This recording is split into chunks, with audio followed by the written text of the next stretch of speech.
मैं बताता हूँ कि पेट्रोल पे टैक्स का पैसा कहाँ गया है, जो कि ये सेलेक्टिव आउटरीच गैंग के लोग नहीं बताएंगे। 2022 में रशिया यूक्रेन वॉर के बाद इंडिया को डॉलर टर्म्स में क्रूड ऑयल सस्ता पड़ रहा था, लेकिन पेट्रोल पंप पे प्राइसेस नहीं गिरे थे। क्यों? क्योंकि पेट्रोल पर एक्साइज ड्यूटी लगी थी सेंटर और स्टेट्स की। सेंटर ने लगभग 12.5 लाख करोड़ कलेक्ट किया है 2022 से। अब ये गैंग यही वीडियो कट कर देगी, लेकिन पूरी स्टोरी मैं बताता हूँ। इसी पीरियड में 40 लाख करोड़ खर्चा हुआ है कैपिटल एक्सपेंडिचर पे, यानी रेलवेज, रोडवेज, पोर्ट्स बनाने में।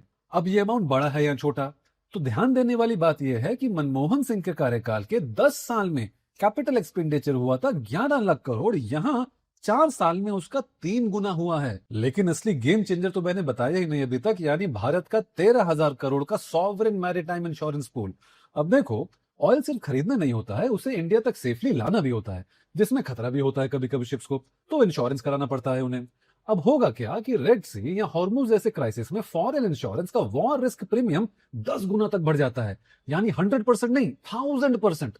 यानी तेल सस्ता मिल भी जाए तो ये लंदन बेस्ड इंश्योरेंस लॉबी, जो कि 95% इंश्योरेंस का ट्रेड कंट्रोल करते हैं बाय द वे, वो रास्ते में ही बिल फाड़ देंगे और फाइनल झटका लगेगा आम आदमी को पेट्रोल पंप पे। इसीलिए इनके बीच में आएगी भारत सरकार अपना 13,000 करोड़ का भारत मैरीटाइम इंश्योरेंस पूल लेके, जिससे इंडियन शिप्स, इंडियन कार्गो और इंडिया वेसल्स को मिलेगा अपना खुद का सॉवरेन शील्ड। अब देखो, फ्रैंकली बताऊं, आने वाले समय में मुझे भी नहीं पता कि क्या होगा, लेकिन एटलीस्ट आई नो दिस कि जहां इस क्राइसिस में ट्रंप और शी जिनपिंग भी एक दूसरे के सामने झुक रहे हैं, वहीं भारत सरकार सीना तान के अपना काम बखूबी कर रही है। बाकी आपको क्या लगता है, कमेंट्स में बताइए।